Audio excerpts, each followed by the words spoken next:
So in the next step, the fonts that will be used need to be uploaded to our system. We are now in the backend. The menu item for this is print templates, fonts, typefaces.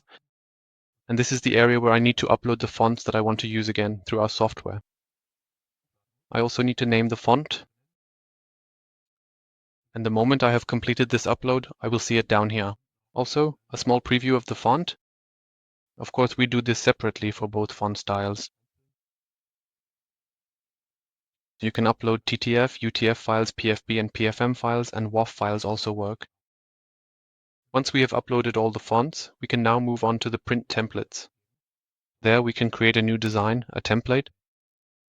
In the next window, the print template needs to be named. And down here, I can upload the background layer and the print-only background layer. Upload. The background layer is the view for the customer, meaning the final format. And optionally, if desired, you can also upload a background layer just for printing. This means that we use the file uploaded there for generating the print data. I can save this now.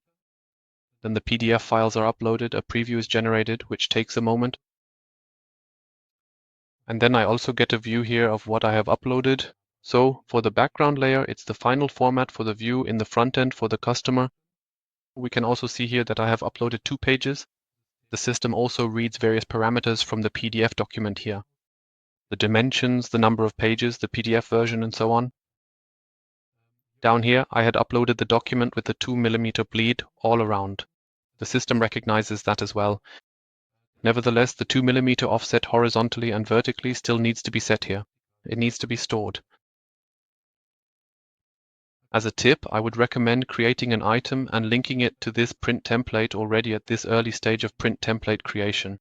For this, let's edit an existing item, although of course we can also create a new one. And now we change the item type, in this case from Handlesware Plus to Print on Demand. You have to scroll down again for that.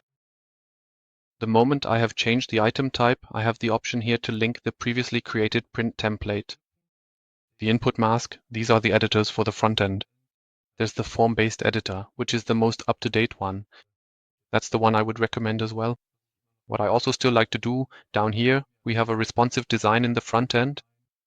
That's why it makes sense not to enter the preview size here as a fixed pixel value, but rather as a percentage value.